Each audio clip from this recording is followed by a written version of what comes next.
Sejam todos bem-vindos a mais uma palestra da Casa do Caminho, que é uma alegria pertencer, para que possamos juntos trazer informações, os conhecimentos auferidos no Evangelho segundo o Espiritismo. Antes de iniciarmos as nossas reflexões, vamos àquele momento tão especial em que nós ligamos os nossos corações à espiritualidade superior, pedindo sustentação e amparo para que possamos juntos compreender, assimilar e praticar tudo aquilo que o Evangelho nos traz. Sabemos que o Evangelho nos ensina, nos traz a prática também para o nosso cotidiano, o nosso dia a dia, que precisa tanto de sustentação, de esperança, mas também de esclarecimento. E nesse intuito, nós pedimos licença à espiritualidade para falarmos a respeito do capítulo 21, os verdadeiros profetas e os falsos profetas. O item destinado a hoje é o de número 9 e fala dos caracteres do verdadeiro profeta. Então, para que sejamos o verdadeiro profeta, ou para que possamos distingui-los, é preciso que este profeta ostente algumas características, algumas qualidades, sem as quais ele não será um verdadeiro profeta.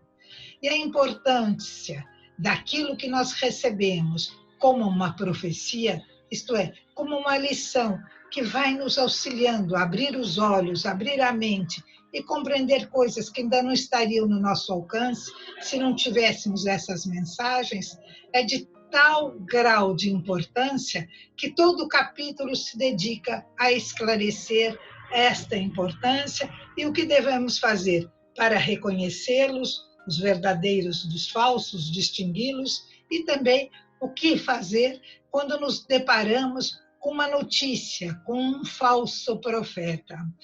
É preciso que nós tenhamos o cuidado de afastar os falsos profetas, mostrando que eles não possuem as características necessárias para incluí-los na categoria dos missionários. Porque o verdadeiro profeta está em missão, ele está ajudando a humanidade à evolução.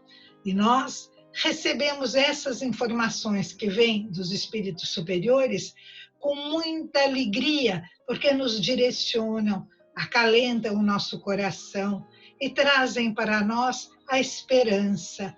Tiram de nós aquela dor de não sabermos qual é o fim da nossa existência. E o Espiritismo nos mostra que quer estejamos encarnados ou desencarnados, estamos sempre unindo as nossas forças espirituais para angariarmos qualidades que manteremos durante todas as encarnações. Isto é, todas as conquistas espirituais não se perdem jamais. Por isso é preciso sabermos de quem estamos recebendo as informações. Os verdadeiros profetas são aquelas criaturas que trazem mensagens dirigidas ao bem. A conduta da exteriorização do que essas criaturas têm no seu interior se mostra no exterior. Por isso que ao abrir este capítulo, o Evangelho nos traz a imagem da árvore, que a árvore boa dá bons frutos, mostrando que nós, pelos frutos, quer dizer, pelas nossas atitudes, pelas nossas condutas e ações, nós revelamos o que realmente temos. Tanto assim que sabemos que a boca vai relatar, vai falar do que está no coração. Nós podemos querer disfarçar, mas afinal nós sempre demonstramos que o nosso interior se revela no exterior. Pode ser que precisemos de uma convivência mais extensa para que possamos perceber como realmente aquelas palavras que tentam disfarçar o interior que ainda não está ligado ao bem, mas acabamos descobrindo. Nessa mesma situação, nós percebemos quais são os mensageiros que não trazem palavras ligadas ao bem. Para falar do bem, é preciso que nós tenhamos cultivado internamente virtudes. Virtudes são aquisições que, quando nós as obtemos, não perdemos jamais, quer estejamos na vida da terra, quer estejamos no plano espiritual. A doutrina espírita nos esclarece com muita intensidade que nós mantemos no nosso espírito todas as conquistas realizadas. Portanto, não temamos ir cada vez em busca daquilo que nos fará bem, nos dará oportunidade de uma visão mais ampla de vida. É exatamente a missão dos profetas, daqueles que possuem as características de bons profetas. O Evangelho, para esclarecer a diferença entre os bons e os maus, traz um exemplo muito esclarecedor. Diz: ninguém pensaria em determinar a um general inexperiente o comando de tropas, porque ele não chegaria a realizar aquela ação que se propõe, por isso que se escolhe um general experiente. Dizendo de outro modo, nós escolhemos as finalidades das nossas condutas. Queremos agir com eficiência, que aí utilizamos a razão, mas para atingir um fim bom. Para que esse fim possa ser atingido, a nossa conduta tem que se ligar à prática do bem. E essa informação que nós recebemos é um grande instrumento da nossa realização. Não é que só progrediremos ouvindo os profetas, não. Mas eles trazem coisas que não estariam ainda ao nosso alcance se não fosse esse trabalho missionário. Então, a importância do que eles realizam e do que eles nos auxiliam é imensa. Por isso é que temos que ver qual é a caracterização destes que se colocam como missionários para fazer a humanidade evoluir. No passado, o profeta era aquele que revelava coisas que nós não teríamos condição. Hoje, o profeta é aquele que nos conduz para o bem. Essa condução para o bem traz à humanidade uma possibilidade de chegar de forma mais rápida, porque nós temos as indicações. Jesus nos deu a primordial indicação, que é para que possamos não ter dúvida se estamos realizando o bem ou não, é só perguntar. Eu gostaria de receber essa atitude que eu estou pretendendo desenvolver. Se a minha resposta for positiva, eu posso continuar. Mas se eu perceber que não, que essa atitude eu não receberia com carinho, com alegria, que não me ajudaria a um progresso moral, eu vou me afastar dela. Com isso, eu escolho exatamente a atitude que devo praticar e aquela que eu devo me afastar. É a regra de ouro de Jesus.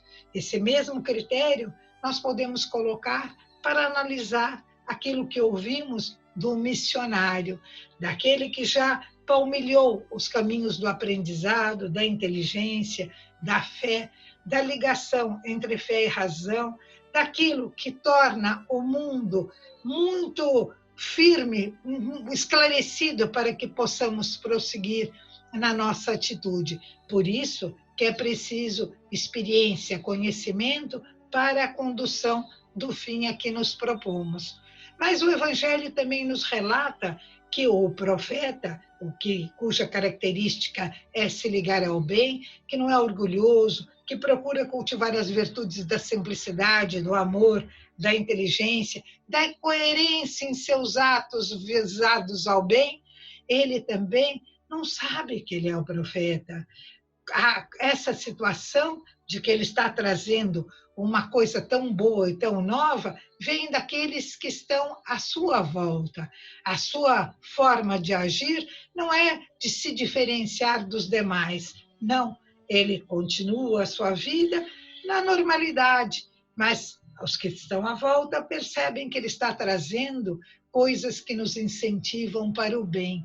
Mas essa caracterização de trazer apenas aquilo que conduz ao bem, é da nossa responsabilidade verificar se elas realmente estão nos conduzindo àquilo que é o ideal para a nossa vida ética, para a nossa vida de filhos de Deus. Olha a importância atual desta visão, porque nós temos visto quantas notícias são dadas nas mídias e não são notícias verdadeiras. Então, é preciso que nós nos acautelemos para verificar a procedência da notícia antes da divulgação. É uma providência que não precisaria nem vir do Evangelho, porque sabemos que quando falamos de alguém algo que vai desabonar, e isso vai trazer para a criatura uma separação do mundo, uma visão de que ela não está agindo bem, é muito grave. Então, avaliar a notícia, verificar a fonte, nós sabemos dessa importância.